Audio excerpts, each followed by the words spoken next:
புதுசாக ஒரு ஆள் வராரு சினிமா உலகத்தை விட்டுட்டு, நல்லது செய்வேன்னு சொல்கிறாரு. Let us give me a chance. ஏன் கொடுத்தா என்ன கோபாலபுரத்தில் குடும்பத்திலேருந்து தான் அங்கே மன்னர்கள் ஆட்சி மாதிரி வரணுமா? அது இல்லாமல் இன்றைக்கி 5 வருஷமாக ஆட்சி எப்படி இருக்குது? அவர் கூட நேற்று சுட்டி காட்டினார் பாருங்க, ஸ்டாலின் தொடரட்டும், சட்டம் ஒழுங்கு சந்தி சிரிக்கட்டும்னு. அவரை ஏன் இப்போ சொல்ல முடியலன்னா, உதயநிதியா விஜயானா மலைக்கும் மடுவுக்கும் போயிடும். வடிவேலு இல்லை, ஸ்டாலின். வடிவேலு ஒரு படத்தில் சொல்லுவார், ரிஸ்க் எடுக்கிறது எனக்கு ரஸ்க் சாப்பிட்ற மாதிரி. ரிஸ்கே எடுக்கக்கூடாதுன்னு முடிவில் இருக்காங்க அவங்க. ஏன்னா அவங்களுக்கு இன்னொன்று தெரியுது, 71க்கு அப்புறம் திமுக தொடர்ந்து ஆட்சிக்கு வந்ததே கிடையாது. அந்த ஒரு சாபக்கேடு இருக்குது, ஒரு சாபம் இருக்குது, கர்ஸு. காங்கிரஸ் தாவிகா கூட கூட்டணி போகும் தான் எல்லாரும் எதிர்பார்த்துட்டு இருந்தாங்க. காங்கிரஸ் திரும்பவும் இந்த திமுக கூட்டணி இணைஞ்சிருக்காங்க. இந்த மாற்றத்துக்கு முதல்ல என்ன காரணமா இருக்கு? தாவேக்காவுடைய அந்த எழுச்சி, மக்கள் ஆதரவு இவங்க ஒரு பேரம் பேசுவதற்கான ஒரு உத்தியாக காங்கிரஸ் கையாண்டுடுச்சுன்று தான் நான் நினைக்கிறேன்.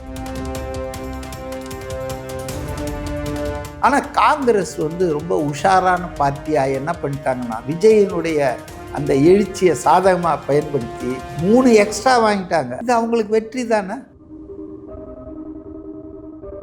இல்லைன்னா காங்கிரஸுக்கு 22 சீட்டுக்கு மேலே கிடைச்சிருக்காது இந்த வாட்டி. எழுதி தரேன், Congress played its game very well.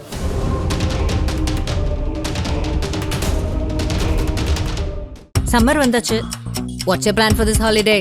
GT Holidays, South India's #1 travel brand. மண்மனம் மாறா சுவைக்கு உதய் கிருஷ்ணா அசல் நெய்.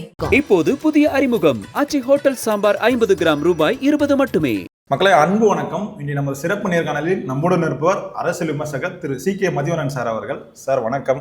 வணக்கம். இப்போ விஜய் அவர்கள் இந்த அரசியலுக்கு வந்ததுக்கு அப்புறம் இந்த நாளுக்கு நாள் விஜய் குறித்த சர்வேஸ் எடுத்துட்டு இருக்காங்க சார். இந்த சர்வேஸ்ல எல்லாமே விஜய்க்கு பாசிட்டிவா வந்துட்டு இருக்கு. அதனால தான் விஜய் அவர்கள் ரொம்பவே ஒரு கர்வம் கொண்ட பேச்சு பேசுறாரு அப்படின்னு சொல்லிட்டு ஒரு டாக் வருது சார். இது எப்படி பாக்குறீங்க? நேற்று பேசும்போது கூட அது கொஞ்சம் லைட்டா வெளிப்பட்டு இருக்கும். எந்த கொம்பனாலும் சொல்லிட்டு கொஞ்சம் கேப் விட்டுருப்பாரு. அதாவதுங்க, சொல்லலையே, கொம்பனான்னு சொல்லவே இல்லையே. இல்ல முன்னாடி சொல்லுங்க சார். அந்த வார்த்தை யூஸ் பண்ணல, சொல்ல வந்தார் கோ அப்படின்னு நிறுத்திட்டு யாராலும்னு சொல்லி அப்படி முடிச்சிட்டார். பொது வெளியில் அவர் ஒரு நாணயமான, ஒரு நாகரிகமாக பண்பாடோடு தான் பேசுகிறார். மற்றவங்க மாதிரி எல்லாம் பேசுறதில்ல.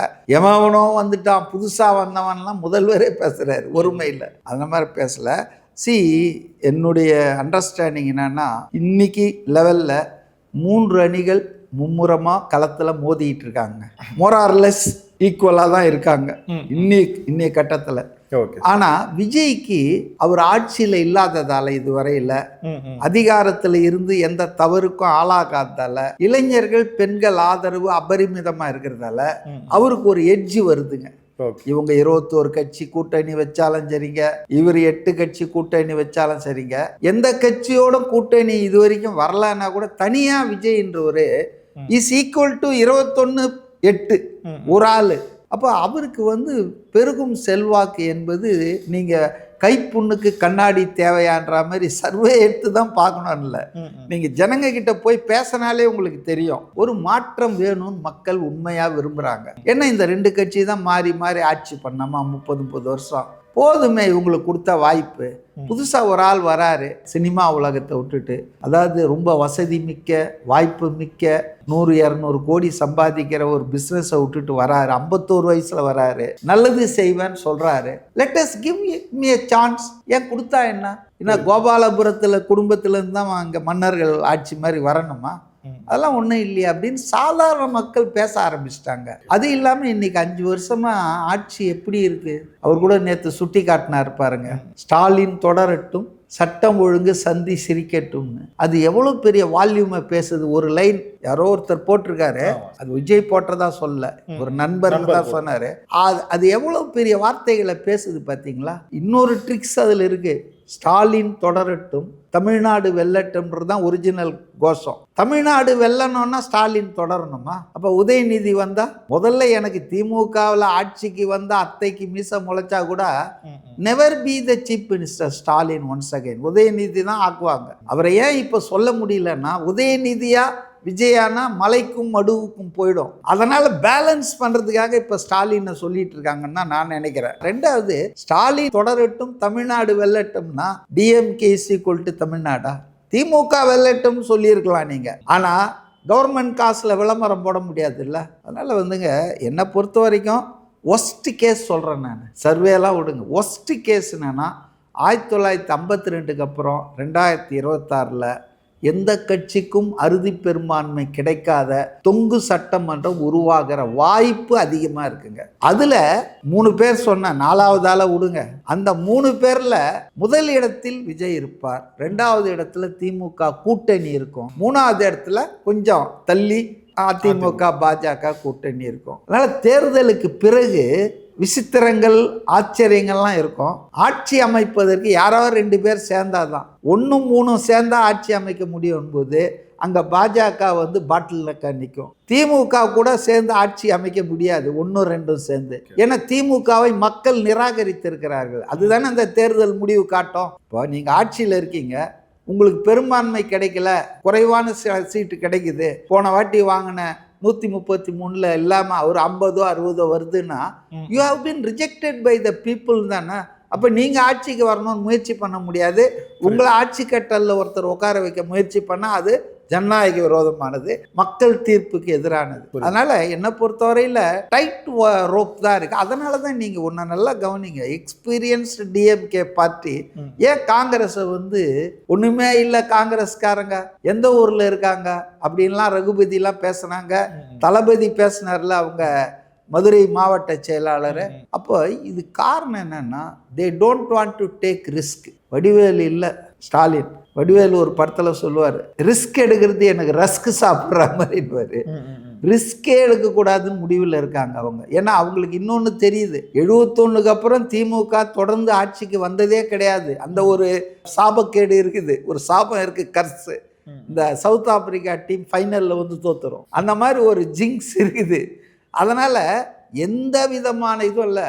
இதில் எனக்கு என்னவோ காங்கிரஸ் தான் ஜெயிச்சிருக்குங்க. காங்கிரஸ் வந்து தாவிகா கூட வந்து கூட்டணி போகும் தான் எல்லாரும் வந்து எதிர்பார்த்துட்டு இருந்தாங்க. காங்கிரஸ் வந்து திரும்பவும் வந்து இந்த திமுக கூட்டணி வந்து இணைஞ்சிருக்காங்க. இந்த மாற்றத்துக்கு முதல்ல என்ன காரணமா இருக்கு சார்? ஒன்றும் பெரிய காரணம்லாம் இல்லைங்க. அதாவது நான் இப்போ என்ன நினைக்கிறேன்னா, தாவேக்காவுடைய அந்த எழுச்சி, மக்கள் ஆதரவு இவங்க ஒரு பேரம் பேசுவதற்கான ஒரு உத்தியா காங்கிரஸ் கையாண்டுடுச்சுன்று தான் நான் நினைக்கிறேன். திமுகவை மிரட்டி, ஒரிஜினலாக திமுக பிளான் என்ன தெரியுங்களா, 25 கிடையாது, எல்லாருக்கும் குறைக்கணும்னு தான் அவங்களுடைய திட்டம்.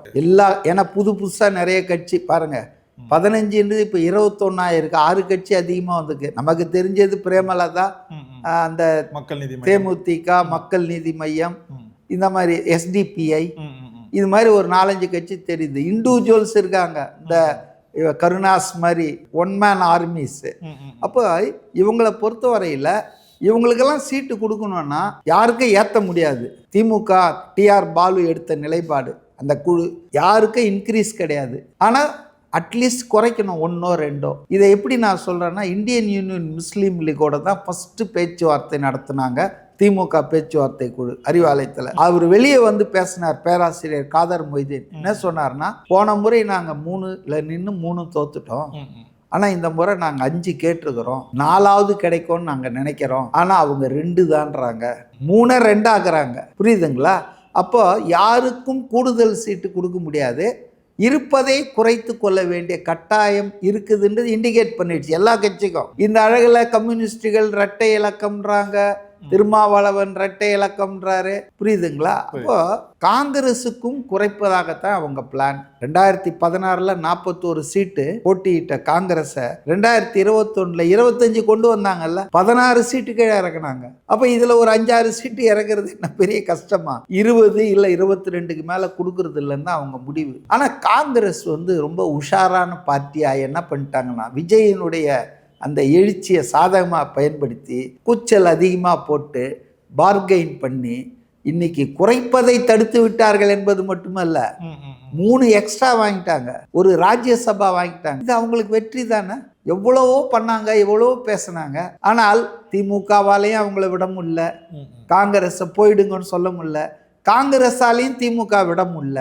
பட் அல்டிமேட் விக்ட்ரி யாருக்கிட்டனா காங்கிரஸுக்கு. ஏன்னா குறைப்பதை தடுத்துட்டாங்கல்ல, அதிகமாக வாங்கிட்டாங்கல்ல கூடுதலாக. அதனால் இதில் திமுகவுக்கு வந்துங்க ஒன்று தெரியுங்க, காங்கிரஸுக்கு வந்து வலு எவ்வளோ இருக்குதுன்னெலாம் பார்த்தா காங்கிரஸ் வெளியே போனால் ஒரு பெர்செப்ஷன் ஆகிடும். கூட்டணி வீக் ஆயிடுச்சு, உடஞ்சிடுச்சு. வலிமையான கூட்டணி, 10 வருஷமா ஒரே கூட்டணியை மெயின்டைன் பண்ணுறாரு ஸ்டாலின்லாம் சொன்னாங்கல்ல, கலைஞரால் கூட முடியாதெல்லாம்னா. அப்போ அதெல்லாம் தவிடுபடி ஆகிடும் இந்த பெர்செப்ஷன். அடுத்தது பாஜக எதிர்ப்பு, அந்த கூர்மையான இது வந்து காங்கிரஸ் போயிடுச்சுன்னா அது கூர்மை மழுங்கி போயிடும். அப்புறம் தலித்துகள், மைனாரிட்டிகள் வாக்கு கண்டிப்பாக செதறிடும். விஜய் ரெடியாக ஆல்ரெடி பாதியை அவர் எடுத்துட்டாரு, இப்போ மீதியையும் அவர் எடுக்கிற அபாயம் இருக்குது. இதெல்லாம் தெரிஞ்சு தான் 2 பேரும் சமரசம் பண்ணாங்க. இல்லைன்னா காங்கிரஸுக்கு 22 சீட்டுக்கு மேலே கிடைச்சிருக்காது இந்த வாட்டி. எழுதி தரேன், Congress played its game very well. But ஆனால் அது வந்து தாவேக்காவை வந்து பேரம் பேசும் கருவியாக பயன்படுத்தியது தப்பு. அதான் நான் சொல்கிறேன். இல்லை சார், இப்போ காங்கிரஸ் வந்து தாவேக்கா கூட வந்து தான் கூட்டணி போகிறது வந்து ரொம்பவே உறுதியாக இருந்தாங்க. இப்போ சிதம்பரம் வந்து உள்ளே போந்து தான் ராகுல் காந்தி வந்து மிரட்டினதாக வந்து கேள்விப்படுறோமே. அதெல்லாம் சும்மா பேச்சுங்க, அதெல்லாம் ஒன்றும் இல்லைங்க. ராகுல் காந்தியை போய் சோனியா காந்தி தான் சிதம்பரத்தை அந்த மாதிரி நீங்கள் போங்க. அவங்க ஆக்சுவலாக எனக்கு கிடைச்ச தகவல் என்னன்னா, ஸ்டாலின் கூப்பிட்டு மனம் விரும்பி பேசியிருக்கார் சிதம்பரத்துக்கிட்ட 2 நாளைக்கு முன்னால். இந்த மாதிரி வந்து நான் என்ன உங்களுக்கு குறை வச்சேன், இந்த மாதிரி வந்து இந்த மாதிரி இக்கட்டான நேரத்தில் நீங்கள் வந்து காங்கிரஸ் இப்படி பண்ணுத நியாயமா அப்படின்னு சொல்லிட்டு, நான் தான் 1-2 சீட்டு கொடுக்குறேன்னு சொல்கிறேன்ல, எதுக்கு நீங்கள் 30 அது 35 அதிகாரத்தில் பங்கு, நகராட்சி மேயர்லாம் இப்போ கொண்டு வர்றீங்க. அதனால் ரொம்ப எனக்கு வருத்தமாக இருக்குது, வேதனையாக இருக்குது அப்படின்னு சொல்லியிருக்காரு. இதை ஃபஸ்ட்டு ஸ்டாலின் தான் கன்வே பண்ணிக்கிறார் சிதம்பரத்துக்கிட்ட.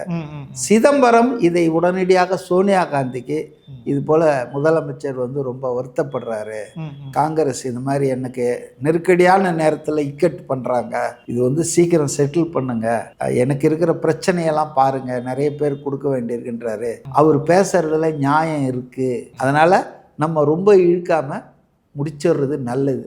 அப்போ அவங்க சொல்லியிருக்காங்க சோனியா காந்தி, நான் வந்து இது ஒரு முட்டு சந்தில் நிற்கிறதால சிவகுமார் அனுப்பலான்னு நினச்சேன், Karnataka deputy chief minister who is friendly with Stalin, அவர் அனுப்பலான்னு நினச்சேன். இப்போ நீங்கள் பேசிட்டீங்க, உங்ககிட்டயே முதல்வர் பேசிட்டாருன்றீங்க, அப்போ நீங்களே போய் பேசுங்க.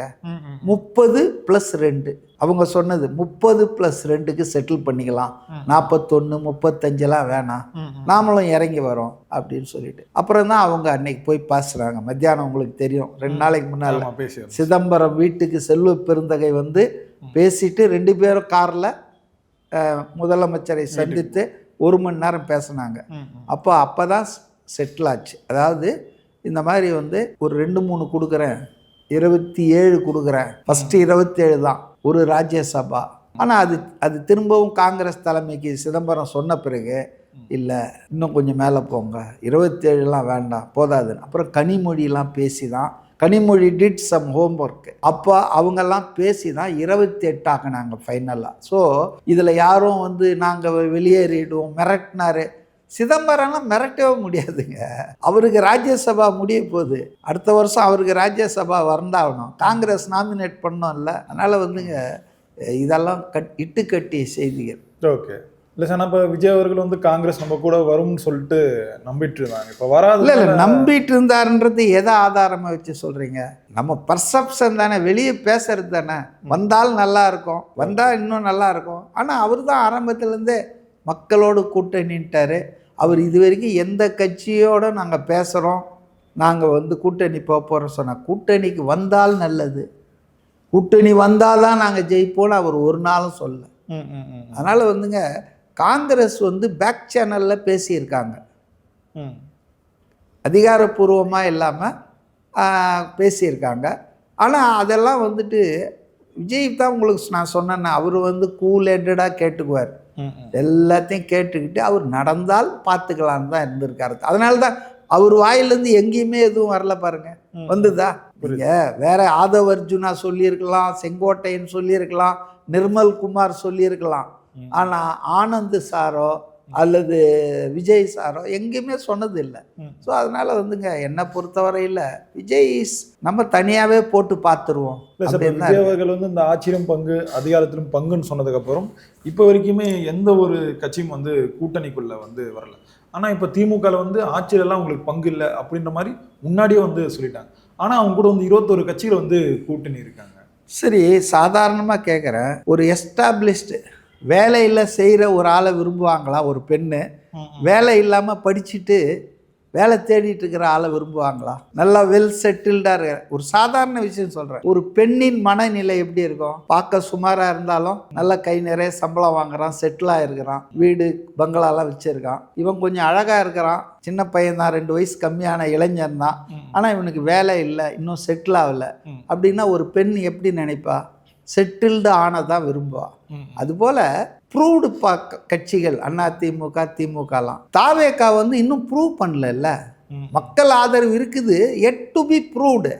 அப்போ அது ஒரு கணக்கில் வருது எல்லா கட்சிகளுக்கும். ரெண்டாவது, எல்லாரும் திமுகவில் போயிட்டு ஸ்டாலினையோ பழனிசாமியோ சந்தித்து பேசுகிற மாதிரி விஜய்கிட்ட போய் பேச முடியாது. அந்த ஒரு சிக்கல் இருக்குது அங்கே.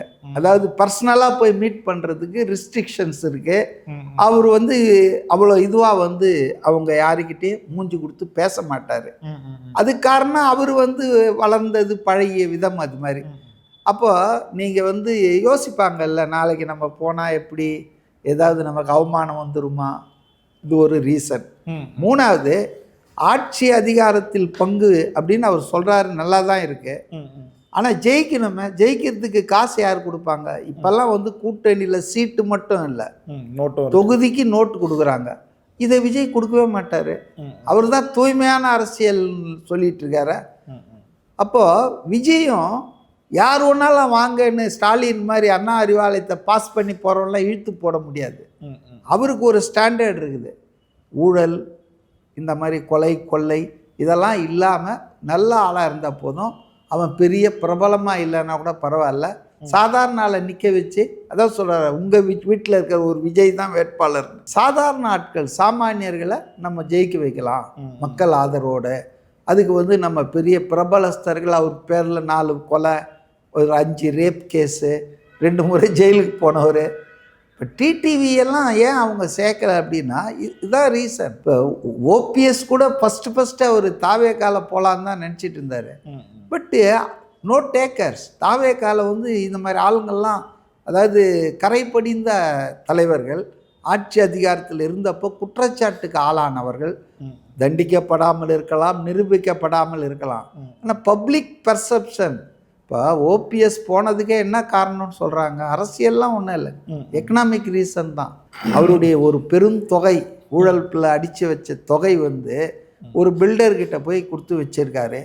இப்போ அவன் தரமாட்டேன்றான். ஏன்னா இவர் இப்போ அரசியலில் செல்லா காசு, எந்த பதவியிலும் இல்லை, பொறுப்புலையும் இல்லை. இப்போ அவருக்கு அதை வாங்கி தரேன்னு திமுக தலைமை சொல்லியிருக்கான். இப்போ அது ஒரு பிரச்சனையாக இருக்குது இல்லைங்க. பணம் தானேங்க இப்போ கூட்டணிகளை தீர்மானிக்கிறதுல money is playing a big role. அது இங்கே மிஸ்ஸிங் ஆச்சே விஜய் கிட்ட. அப்போ எந்த இடத்துல முக்கியம், கொசு எங்கே முக்கியம்? அதனால் நிறைய கூட்டம் வருதுங்க, நிறைய முக்கியதுங்க அப்படின்னா அது நல்ல சரக்கு இல்லை, புரியுதுங்களா? ஸோ ப்ராக்டிக்கலாக பார்க்குறாங்க. இன்றைக்கி இருக்கிற எஸ்டாப்ளிஷ்டு பார்ட்டிஸு சீட்டு கிடைக்கும், தலைமையை போய் நேராக பார்க்க முடியும், அப்ரோச்சபிளாக இருக்கும், பணம் கிடைக்கும், ரெண்டாவது ஓட் ப்ரூவ் பண்ணியிருக்காங்க, ஆட்சியில் இருக்காங்க. இப்படி பல ஃபேக்டர்ஸ் இவங்களுக்கு சாதகமாக இருக்குது இல்லை. பொறுத்திருந்து பார்ப்போம் சார் என்ன நடக்குதுன்ட்டு. எங்களோட இவ்வளோ நேரம் பகிர்ந்தமைக்கு ரொம்ப நன்றிகள் சார். சம்மர் வந்தாச்சு. What's your plan for this holiday? GT Holidays, South India's #1 travel brand. மனம் மாறா சுவைக்கு உதய் கிருஷ்ணா அசல் நெய். இப்போது புதிய அறிமுகம் ஆச்சி ஹோட்டல் சாம்பார் 50 கிராம் ரூபாய் 20 மட்டுமே.